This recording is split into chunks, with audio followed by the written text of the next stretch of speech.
नमस्ते दोस्तों। स्वागत है आपका कहानियों की पोटली में। मेरा नाम है निशान सक्सेना। मैं सुनाता हूँ कहानियाँ। ये सुनते हैं आज सआदत हसन मंटो जी की लिखी कहानी ब्लाउज। कुछ दिनों से मोमिन बहुत बेकरार था। उसको ऐसा महसूस होता था कि इसका वजूद कच्चा फोड़ा सा बन गया था। हम करते वक्त बातें करते हुए हत्ता कि सोचने पर भी उसे एक अजीब किस्म का दर्द महसूस होता था। ऐसा दर्द जिसको वो बयान नहीं करना चाहता था तो ना कर सकता। बाज़ औक़ात बैठे-बैठे तो वो एकदम चौंक पड़ता। धुंधले धुंधले ख़यालात जो आम हालातों में बेआवाज़ बुलबुलों की तरह पैदा होकर मिट जाया करते हैं, मोमिन के दिमाग में बड़े शोर के साथ पैदा होते और शोर ही के साथ फटते थे। इसके अलावा उसके दिलो दिमाग के नर्म और नाज़ुक पर्दों पर हर वक़्त जैसे खारदार पाँव वाली चिंटियाँ सी रेंगती थीं। एक अजीब किस्म का खिंचाव उसके अज़ा में पैदा हो गया था, जिसके बाइस उसे बहुत तकलीफ़ होती थी। इस तकलीफ़ की शिद्दत जब बढ़ जाती तो उसके जी में आता कि अपने आप को एक बड़े हावन में डाल दे और किसी से कहे कि मुझे कूटना शुरू कर दो। बावर्ची खाना में गरम मसाला कूटते वक्त जब लोहे से लोहा टकराता और धमकों के छत में एक गूंज सी दौड़ती तो मोमिन के नंगे पैरों को ये लज़रिश बहुत भली मालूम होती थी। पैलों के जरिए से ये लर्जिश उसकी तनी हुई पिंडलियों और रानों में दौड़ती हुई इसके दिल तक पहुंच जाती, जो तेज हवा में रखे हुए दिए की तरह कांपना शुरू कर देता। मोमिन की उम्र 15 बरस की थी, शायद 16वां भी लगा हो। उसे अपनी उम्र के मुतल्लिक सही अंदाजा नहीं था। वो एक सेहतमंद और तंदुरुस्त लड़का था, जिसका लड़कपन तेज कदमी से जवानी के मैदान की तरफ भागा जा रहा था। इसी दौड़ ने जिससे मोमिन बिल्कुल गाफिल था, उसके लहू के हर कतरे में सनसनी पैदा करती थी। वो इसका मतलब समझने की कोशिश करता, मगर नाकाम रहता था। उसके जिस्म में कई तब्दीलियां रौनुमा हो रही थीं। गर्दन जो पहले पतली थी अब मोटी हो गई थी। उन्हों के पट्टों में ऐंठन सी पैदा हो गई थी। कंठ निकल रहा था। सीने पर गोश्त की तरह मोटी हो गई थी और अब कुछ दिनों से पिस्तानों में गोलियां सी पड़ी हुई थी, जैसे किसी ने एक एक बरनटा अंदर दाखिल कर दिया है। उन भारों को हाथ लगाने से मोमिन को बहुत दर्द महसूस होता था। कभी कभी काम करने के दौरान में गैर इरादी तौर पर जब उसका हाथ इन गोलियों से छू जाता तो वो तड़प उठता। कमीज के मोटे और खुरदरे कपड़े से भी उसकी तकलीफ देह सरसराहट महसूस होती थी। गुसल खाने में नहाते वक्त या बावर्ची खाने में जब कोई और मौजूद ना हो तो मोमिन अपनी कमीज के बटन खोलकर उन गोलियों को गौर से देखा करता था। हाथों से मसलता था। दर्द होता और टीसें उठती। उसका सारा जिस्म फलों से लदे हुए पेड़ की तरह, जिसे जोर से हिलाया गया हो, कांप कांप जाता। मगर इसके बावजूद वो इस दर्द से पैदा होने वाले खेल में मशगूल रहता था। कभी कभी ज्यादा जबाने पर ये गोलियां पिचक जाती और उनके मुंह से लेसदार लुआब निकल आता। उसको देखकर इसका चेहरा कान के लोबों तक सुराख हो जाता। वो समझता कि उससे कोई गुनाह सरजद हो गया है। गुनाह और सवाब के मुतल्लिक मोमिन का इल्म बहुत महदूद था। और वो फ़ेल जो एक इंसान दूसरे इंसान के सामने ना कर सकता हो, उसके ख्याल के मुताबिक गुनाह था। चुनांचे जब शर्म के मारे उसका चेहरा कान की लौ तक सुर्ख हो जाता तो वो झट से अपनी कमीज के बटन बंद कर लेता कि आइंदा ऐसी फिजूल हरकत कभी ना करेगा। लेकिन इस अहद के बावजूद दूसरे तीसरे रोज तखलिए में वो फिर इस खेल में मशगूल हो जाता था। मोमिन से घर वाले सब खुश थे। वो बड़ा मेहनती लड़का था। सब हर काम वक्त पर निपटा देता था और किसी शिकायत का मौका ना देता था। डिप्टी साहब के यहाँ उसे काम करते हुए सिर्फ 3 महीने हुए थे, लेकिन इस कलील अरसे में उसने घर के हर फर्द को अपनी मेहनत कश तबीयत से मुत्तसिर कर लिया था। 6 रुपये महीने पर वो नौकर हुआ था, मगर दूसरे महीने ही उसकी तनख्वाह में 2 रुपये बढ़ा दिए गए थे। वो इस घर में बहुत खुश था, इसलिए कि उसकी यहाँ कदर की जाती थी, मगर अब वो कुछ दिनों से बेकरार था। एक अजीब किस्म की आवारगी उसके दिमाग में पैदा हो गई थी। उसका जी चाहता था कि सारा दिन में बेमतलब बाजारों में घूमता फिरे या किसी सुनसान मुकान पर जाकर लेटा रहे। अब काम में भी उसका जी ना लगता था, लेकिन इस बेदली के होते हुए भी वो काहिली नहीं बरतता था। चुनांचे यही वजह कि घर में कोई भी उसके अंदरूनी इंतशार से वाकिफ नहीं था। रजिया थी तो दिन भर बाजा बजाने, नई दिल्ली, नई नई फिल्में, तर्जें सीखने और रिसालें पढ़ने में मसरूफ़ रहती थी। उसने कभी मोमिन की निगरानी ही नहीं की थी। शकीला अलबत्ता मोमिन से इधर उधर के काम करा लेती थी और कभी कभी उसे डांटती भी थी, मगर अब वो कुछ दिनों से चंद ब्लाउज़ों के नमूने उतारने में कुछ इस तरह मशगूल थी कि उसे कुछ होश ही ना था। ये ब्लाउज़ उसकी सहेली के थे, जिसे नई नई तराशों के कपड़े पहनने का बड़ा शौक था। शकीला उसके 8 ब्लाउज मांग कर लाई थी और कागज़ों पर उनके नमूने उतार रही थी। चुनांचे उसने भी कुछ दिनों से मोमिन की तरफ ध्यान नहीं दिया था। डिप्टी साहब की बीवी सख्त गीर औरत नहीं थी। घर में 2 नौकर थे, यानी मोमिन के अलावा एक बुढ़िया भी थी। ज़्यादातर बावर्ची खाने का काम यही किया करती थी। मोमिन कभी कभी उसका हाथ बटा दिया करता था। डिप्टी साहब की बीवी ने मुमकिन है मोमिन की मुस्तैदी में कभी कोई कमी देखी हो, मगर उसने मोमिन से इसका जिक्र नहीं किया था। और वो इनकलाब जिस में से मोमिल का दिल लो दिमाग और जिस्म गुजर रहा था, उससे तो डिप्टी साहब की बीवी बिल्कुल गाफिल थी। क्योंकि उसका कोई लड़का नहीं था, इसलिए वो मोमिन की जहनी और जिस्मानी तब्दूलियों को नहीं समझ सकती थी। और फिर मोमिन तो एक नौकर था। नौकरों के मुतल्लिक कौन गौर व फिक्र करता है। बचपन से लेकर बुढ़ापे तक वो तमाम मंजिलें पैदल तय कर जाते हैं और आसपास के आदमियों को खबर तक नहीं होती। मोमिन का भी बिल्कुल यही हाल था। वो कुछ दिनों से मोड़ मोड़ता जिंदगी के एक ऐसे रास्ते पर निकला था जो ज़्यादा लंबा तो नहीं था, मगर बेहद पुख्तड़ था। इस रास्ते पर उसके कदम कभी तेज तेज उठते, कभी हौले हौले। वो दरअसल जानता नहीं था कि ऐसे रास्तों पर किस तरह चलना चाहिए। उन्हें जल्दी जल्दी तय करना चाहिए या कुछ वक्त लेकर आहिस्ता आहिस्ता। मोमिन के नंगे पाँव के नीचे आने वाले शबाब की गोल गोल चिकनी बट्टियां फिसल रही थीं। वो अपने तवाजुन बरकरार नहीं रख सकता था। वो बेहद मुस्तरिब था। इसी इस्तराब के बाइस कई बार काम करते करते चौंक गया कि वो गैर इरादी तौर पर किसी खूंटी के दोनों हाथों से पकड़ लेता और उसके साथ लटक जाता। फिर उसके दिल में ख्वाहिश पैदा होती कि टांगों से पकड़कर उसे कोई इतना खींचे कि वो मुहीन तार बन जाए। ये सब बातें उसके दिमाग से कि किसी ऐसे गोशे में पैदा होती थीं कि वो ठीक तौर पर इनका मतलब नहीं समझ सकता था। गैर शऊरी तौर पर वो चाहता था कि कुछ हो। क्या हो? बस कुछ हो। मेज पर करीने से चुनी हुई प्लेटें एकदम उछलना शुरू कर दें। केतली पर रखा हुआ ढकना पानी के एक ही उबाल से ऊपर को उड़ जाए। नल की जस्ती नाली पर दबाव डाले तो वो दोहरी हो जाए और इसमें से पानी का एक फव्वारा सा फूट निकले। उसे एक ऐसी ज़बरदस्त अंगड़ाई आए कि उसके सारे जोड़ अलहैदा अलहैदा हो जाएं और एक ढीलापन पैदा हो जाए। ऐसी कोई बात वकूर पजीर हो जो उसने पहले कभी ना देखी हो।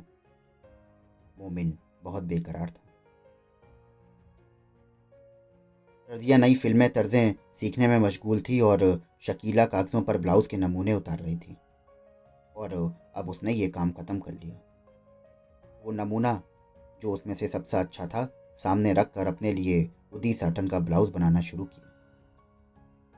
अब रज़िया को भी अपना बाजा और फ़िल्मी गानों की कॉपी छोड़कर उसकी तरफ मुतवज्जा होना पड़ा। शकीला हर काम बड़े एहतिमाम और चाव से करती थी। जब सीने पे रोने बैठती तो उसकी नशिस्त बड़ी पुरइत्मीनान होती थी। अपनी छोटी बहन रज़िया को इस तरह वो अफरा-तफरी पसंद ना करती थी।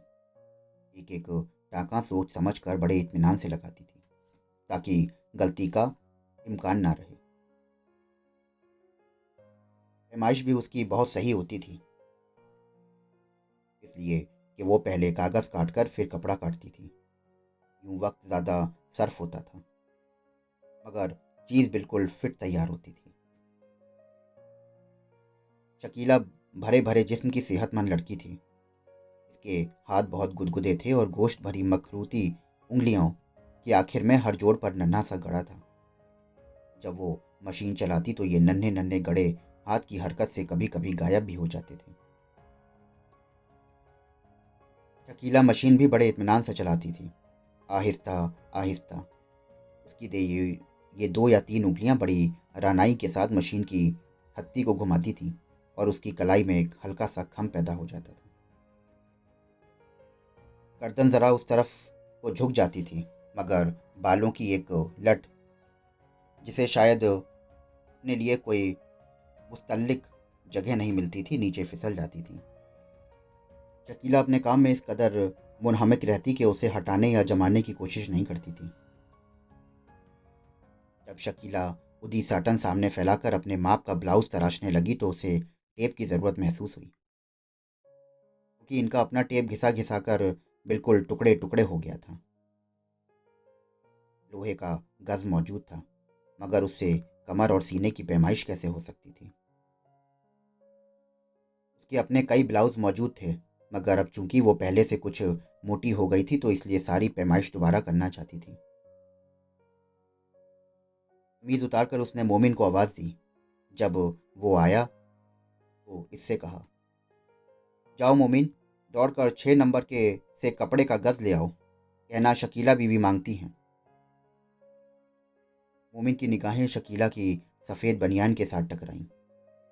वो कई बार शकीला बीवी की ऐसे बनियानों में देख चुका था, मगर आज उसने एक किस्म की झिझक महसूस की। उसने अपनी निगाहों का रुख दूसरी ओर फेर लिया और घबराहट में कहा कि कैसा गज बीवी जी?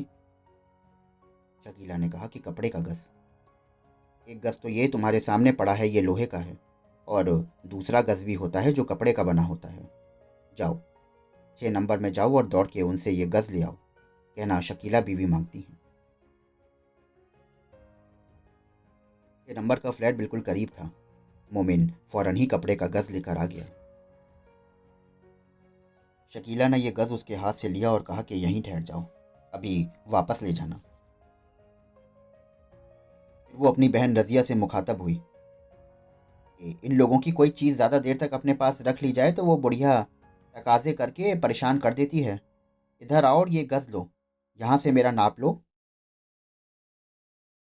रजिया ने शकीला की कमर और सीने का माप लेना शुरू किया तो उनके दरमियान कई बातें हुई। मोमिन दरवाजे की दहलीज में खड़ा तकलीफ दे खामोशी से ये बातें सुनता रहा। रजिया, तुम गज की खींच कर माप क्यों नहीं लेती? पिछली दफा भी यही हुआ था, तुमने नाप लिया और मेरे ब्लाउज का सत्यानाश हो गया। ऊपर का हिस्से पर अगर कपड़ा फिट ना आए तो इधर उधर बगलों में झोल पड़ जाते हैं। अरे तो कहाँ से लूं, कहाँ ना लूं, तुम तो अजब खसमसे में डाल देती हो। यहाँ का नाप लेना शुरू किया तो तुमने कहा जरा और नीचे ले लो, जरा छोटा बड़ा हो गया तो कौन सी आफत आ जाएगी। वो बोली, भाई वाह, चीज के फिट होने में सारी खूबसूरती है। सुरैया को देखो कैसे फिट कपड़े पहनती है, मजाल है कि कहीं शिकन पड़े। इतने खूबसूरत मालूम होते हैं ऐसे कपड़े। अच्छा छोड़ो, अब तुम माप लो। ये कहकर शकीला ने सांस के जरिए से अपना सीना फुलाना शुरू किया। जब अच्छी तरह फूल गया तो सांस रोककर उसने घुटी घुटी आवाज में कहा कि लो अब जल्दी करो। जब शकीला ने सीने की हवा खारिज की तो मोमिन को ऐसा महसूस हुआ कि इसके अंदर के कई गुब्बारे फट गए हैं। उसने घबरा कर कहा कि गस लाइए बीवी जी, मैं दे आऊं। शकीला ने उसे झड़क दिया। जरा ठहरो, कहते हुए कपड़े का गज इसके नग्न बाजू से लिपट गया। जब शकीला ने उसे उतारने की कोशिश की तो मोमिन की सफेद बगल में काले काले बालों का एक गुच्छा नजर आया। मोमिन की अपनी बगलों में भी ऐसे ही बाल उग रहे थे, मगर ये गुच्छा उसे बड़ा भला मालूम हुआ। एक सनसनी सी इसके सारे बदन में दौड़ गई। एक अजीबोगरीब ख्वाहिश उसके दिल में पैदा हो गई कि काले काले बाल उसकी मूछें बन जाएं। बचपन में वो भुट्टे के काले और सुनहरे बाल निकालकर अपनी मूछें बनाया करता था। को अपनी बलाई होठ पर जमाते वक्त से जो सरसराहट महसूस होती थी, इस कम किस्म की सरसराहट इस ख्वाहिश ने उसके बलाई होठ और नाक में पैदा कर दी थी। शकीला का बाजू अब नीचे झुक गया था और उसकी बगल छुप गई थी, मगर मोमिन अब भी काले काले बालों का वो गुच्छा देख रहा था। इसके तसव्वुर में शकीला का बाजू देर तक वैसे ही उठा रहा और बगल के इस स्याह बाल झांकते रहे। थोड़ी देर के बाद शकीला ने मोमिन को गज दे दिया और कहा कि जाओ इसे वापस दे आओ और कहना बहुत बहुत शुक्रिया। मोमिन गज वापस देकर सहन में बैठ गया। उसके दिलो दिमाग में धुंधले से ख्याल पैदा हो रहे थे। देर तक वो इनका मतलब समझने की कोशिश करता रहा। जब कुछ समझ में ना आया तो उसने गैर इरादी तौर पर अपना छोटा सा ट्रंक खोला, जिसमें उसने ईद के नए कपड़े बनवा के रखे थे। जब ट्रंक का ढुकना खुला तो एक नई लट्ठे की बू उसकी नाक तक पहुंची। वो इसके दिल ख्वाहिश में पैदा हो गई कि नहा धोकर आए और कपड़े पहनकर वो सीधा शकीला बीवी के पास जाए और सलाम करे। उसके लट्ठे की सलवार किस तरह खड़खड़ करेगी और उसकी रूमी टोपी का ख्याल आते ही मोमिन की निगाहों के सामने इसका फुंदना आ गया और फुंदना फौरन ही उन काले काले बालों के गुच्छे में तब्दील हो गया जो उसने शकीला की बगल में देखा था। उसने कपड़ों के नीचे से अपनी एक नई रूमी टोपी निकाली और उसके नर्म और लचकीले फुंदन पर हाथ फेरना शुरू ही किया था। अंदर से शकीला बीवी की आवाज आई, मोमिन। मोमिन ने टोपी ट्रंक में रखी और ढकना बंद कर दिया और अंदर चला गया, जहाँ शकीला नमूनों के मुताबिक उदी सौटन के कई टुकड़े काट चुकी थी। चमकीले और फिसल फिसल जाने वाले टुकड़ों को एक जगह रखकर वो मोमिन की तरफ मुतवज्जा हुई। मैंने तुम्हें इतनी आवाजें दी, सो गए थे क्या? मोमिन की नब जबान में लुकनत पैदा हो गई। नहीं बीवी जी। तो क्या कर रहे थे? कुछ कुछ भी नहीं। कुछ तो जरूर करते होगे। शकीला ये सवाल किए जा रही थी मगर उसका ध्यान असल में ब्लाउज की तरफ था। इसे अब उसे कच्चा करना था। मोमिन ने खिसियानी हंसी के साथ जवाब दिया, रंग खोलकर अपने कपड़े देख रहा था। शकीला खिलखिलाकर हंसी। रजिया ने भी उसका साथ दिया। शकीला को हंसते देख मोमिन को एक अजीब सी तकसीर पैदा हुई और इस तकसीर ने उसके दिल में ये ख्वाहिश पैदा कर दी कि वो कोई ऐसी मजहका खेज तौर पर अहमकाना हरकत करे जिससे शकीला की और ज्यादा हंसने का मौका मिले। नांचे लड़कियों की तरह झेप कर और लहजे में शर्माहट पैदा कर उसने कहा, बड़ी बीवी जी से पैसे लेकर मैं रेशमी रुमाल भी लाऊंगा। अच्छा, क्या करोगे रुमाल का? शकीला ने हंसते हुए पूछा कि क्या करोगे रुमाल का? मोमिन ने झेप कर जवाब दिया, गले में बांध लूंगा बीवी जी, बड़ा अच्छा मालूम होगा। ये सुनकर शकीला और रजिया दोनों देर तक हंसती रहीं। गले में बंधवाओगे तो याद रखना, उसी से फांसी दे दूंगी तुम्हें। ये कहकर शकीला ने अपनी हंसी दबाने की कोशिश की और रजिया से कहा कि कमबख्त ने मुझे काम ही भुला दिया। रजिया, मैंने इसे क्यों बुलाया था? रजिया ने जवाब ना दिया और वो नई फिल्मी तर्ज गुनगुनाना शुरू कर चुकी थी जो वो 2 रोज से सीख रही थी। इस दौरान में शकीला को खुद ही याद आ गया कि इसने मोमिन को क्यों बुलाया था। देखो मोमिन, मैं तुम्हें ये बनियान उतार कर देती हूँ। दवाइयों की दुकान के पास जो एक नई दुकान खुली है ना, जाओ वहीं पर जाना जहाँ पर तुम मेरे संग गए थे एक बार, याद है? वहाँ जाओ और पूछ के आओ कि ऐसी 6 बनियानों का वो क्या लेगा, और कहना कि हम पूरी 6 लेंगे तो इसलिए कुछ रियायत ज़रूर करे। समझिए? मोमिन ने जवाब दिया कि जी हाँ, ठीक है, अब तुम जाओ। मोमन बाहर निकलकर दरवाजे की ओट में हो गया। चंद लम्हात के बाद बनियान के कदमों के पास आकर गिरा और अंदर से शकीला की आवाज़ आई, और कहना कि हम इसी किस्म, इसी डिज़ाइन की बिल्कुल यही चीज़ लेंगे, फ़र्क नहीं होना चाहिए। मोमिन ने बोला, बहुत अच्छा। ये कहकर बनियान उठा लिया जो पसीने के बाइस कुछ गीला हो रहा था, जैसे किसी ने भाप पर रखकर फौरन ही हटा लिया हो। बदन की बो भी उसमें बसी हुई थी। बड़ी मीठी मीठी गर्मी थी। ये तमाम चीज़ें उसको बड़ी भली मालूम हुई। वो इस बनियान को, जो बिल्ली के बच्चे की तरह मुलायम था, अपने हाथों में मसलता बाहर चला गया। जब भाव वाव दरफयात करके बाजार से वापस आया तो शकीला ब्लाउज की सिलाई शुरू कर चुकी थी। इस स्याही माइल साटन के ब्लाउज की जो मोमिन की रूमी टोपी के फुंदने से कहीं ज्यादा चमकीली और लचकदार थी। ये ब्लाउज शायद ईद के लिए तैयार किया जा रहा था, क्योंकि ईद अब बिल्कुल करीब आ गई थी। मोमिन को एक दिन में कई बार बुलाया गया, धागा लाने के लिए, इस्त्री निकालने के लिए, सुई टूटी तो नई सुई लाने के लिए। शाम के करीब जब शकीला ने दूसरे रोज पर बाकी काम उठा दिया तो धागे के टुकड़े और उदी साटन की बेकार उतरें उठाने के लिए भी उसे बुलाया गया।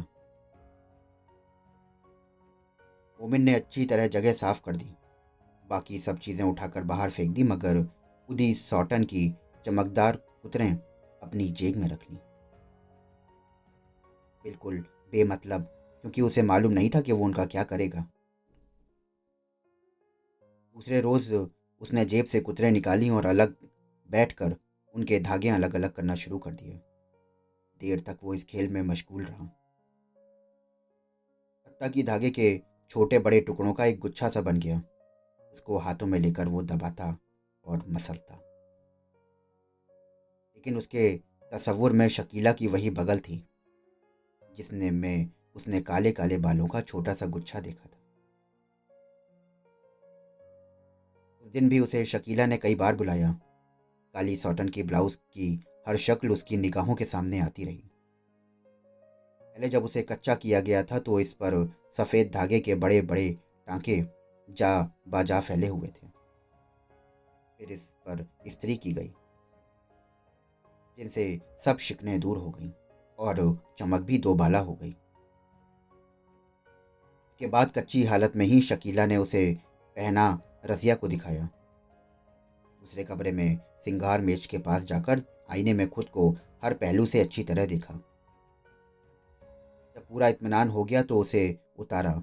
जहां जहां तंग या खुला था वहां निशान बनाए और उसकी सारी खामियां दूर की। एक बार फिर पहन के देखा, जब बिल्कुल फिट हो गया तो उसकी पक्की सिलाई शुरू करी।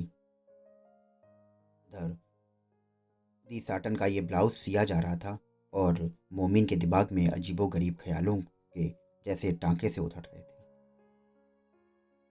जब उसे कमरे में बुलाया जाता और उसकी निगाह चमकीली साटन के ब्लाउज पर पड़ती तो उसका जी चाहता कि वो हाथ से छूकर उसे देखे। सिर्फ छूकर ही नहीं देखे, बल्कि उसकी मुलायम और रोईदार सतह पर देर तक हाथ फेरता रहे, अपने खुरदरे हाथ। उसने साटन के टुकड़ों से उसकी मुलायमी का अंदाजा कर लिया था। धागे जो उसने इन टुकड़ों से निकाले थे और भी ज्यादा मुलायम हो गए थे। जब उसने इनका गुच्छा बनाया तो दबाते वक्त उसे मालूम हुआ कि इनमें रबड़ सी लचक भी है। वो जब अंदर जाकर ब्लाउज को देखता और इसका ख्याल फौरन उन बालों की तरफ दौड़ जाता जो उसने शकीला की बगल में देखे थे। काले काले बाल, क्या वो भी साटन की तरह ही मुलायम होंगे? ब्लाउज बिल आखिर तैयार हो गया। मोमिन कमरे के फर्श पर गीला कपड़ा फेर रहा था कि शकीला अंदर आई। कमीज उतार कर उसने पलंग पर रखी और इसके नीचे उसने उसी किस्म का सफ़ेद बनियान था जिसका नमूना लेकर मोमिन भाव दरफयात करने गया था। उसके ऊपर शकीला ने अपने हाथ का सिला हुआ ब्लाउज पहना, सामने से हुक लगाए और आईने के सामने खड़ी हो गई। मोमिन ने फर्श साफ करते करते आईना की तरफ देखा। ब्लाउज में अब जान सी पड़ गई थी। एक दो जगह वो इस कदर चमकता था कि मालूम होता था कि साटन का रंग सफ़ेद हो गया है। शकीला की पीठ मोमिन की तरफ थी, इस पर रीढ़ की हड्डी की लंबी झुर्री। ब्लाउज फिट होने के बाईस अपनी पूरी गहराई से के साथ नुमाया थी। मोमिन से रहा ना गया, चुनांचे उसने कह दिया, बीवी जी, आपने तो दर्जियों को भी मात कर दिया। शकीला अपनी तारीफ सुनकर खुश हुई, मगर वो रजिया की राय तलब करने के बाद बेकरार थी। इसलिए वो सिर्फ अच्छा सिला है ना, कहकर बाहर दौड़ गई। मोमिन आईने की तरफ देखता रह गया। इसमें ब्लाउज का स्याह और चमकीला अक्स देर तक उसके सामने मौजूद रहा। रात को जब वो इस कमरे में सुराही रखने के लिए आया तो इसने खूंटी पर लकड़ी के हैंगर में उस ब्लाउज को देखा। कमरे में कोई मौजूद न था। चुनांचे आगे बढ़ उसने पहले उसे बड़े गौर से देखा और फिर डरते डरते उस पर हाथ फेरा।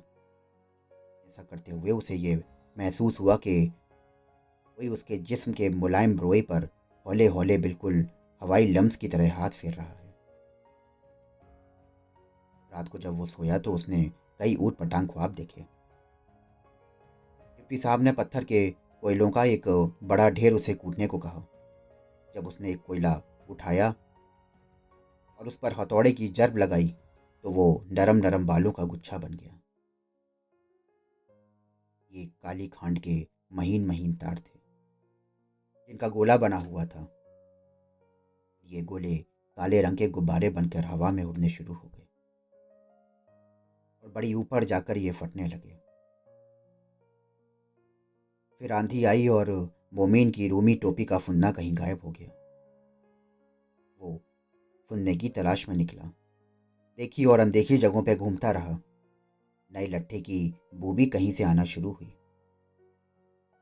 फिर ना जाने क्या हुआ, एक काली साटन के ब्लाउज पर इसका हाथ पड़ा। कुछ देर वो इस धड़कती हुई चीज पर हाथ फेरता रहा, फिर दफअतन हड़बड़ा कर उठ बैठा। थोड़ी देर तक वो कुछ ना समझ सका कि क्या हो गया। इसके बाद उसे खौफ, तज्जुब और एक अनोखी टीस का एहसास हुआ। उसकी हालत उस वक्त अजीबो गरीब थी। पहले उसे तकलीफ दे हरारत महसूस हुई थी, मगर चंद लम्हात के बाद एक ठंडी सी लहर इसके जिस्म पर रेंगने लगी।